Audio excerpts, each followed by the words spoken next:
ఎవరిని పూడ్చాలి? ఆ గుయ్యల్లో ఆ గుయ్యలు పెట్టిన వాళ్ళని పూడ్చాలి. ఇప్పుడు మనం ఆ పరిస్థితిలో ఉన్నాయి. మొత్తం రాష్ట్రమే గుంతలైపోయింది. మన బ్రతుకులే ఆగమైపోయినాయి.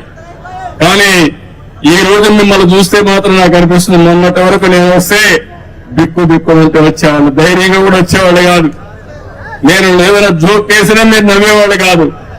ఈ రోజు మీకు ఒక స్వాతంత్రం వచ్చినట్టు మీ మనసులు చూస్తా ఉంటే, మీ ముఖాలు చూస్తా ఉంటే ఎక్కడికక్కడ ఉత్సాహంగా కనపడి వస్తున్నారు. అంతవరకు నాకు జ్ఞాపకం ఉండేది, నార్త్ కొరియాలో కిమ్ ఉన్నాడు. అక్కడ నవ్వితే కొడతారు, ఏడిస్తే కొడతారు. మీ ఇంట్లో ఎవరైనా చనిపోతే ఏడిస్తే కొడతారు, మీ ఇంట్లో ఏదైనా మంచి జరిగితే నవ్వితే కొడతారు. అలాంటి జిమ్ ఇక్కడ ఉన్నాడు మనకు. మొన్నటి వరకు అందరూ ఇబ్బందులు పడ్డాం.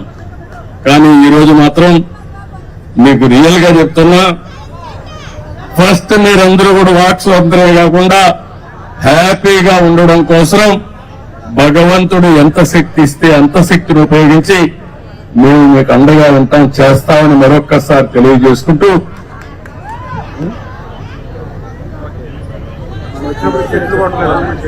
ఇప్పుడు ఆయన వస్తే దారంతా చెట్లు కొట్టేశాడు, అవునా కాదా? ఎక్కడ చూసినా పరదాలు కట్టేసాడు, అవునా కాదా? ఎక్కడ చూసిన షాపులన్నీ మూసేసేవాడు, అవునా కాదా? మా వాళ్ళు ఒక చిన్న తప్పు వేశారు, కార్పెట్ వేశారు.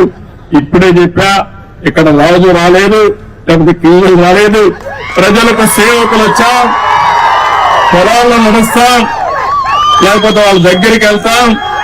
ఈ కార్పెట్ కల్చర్ ఇంకా కూడా మీ మైండ్ లో కొంచెం ఉంది.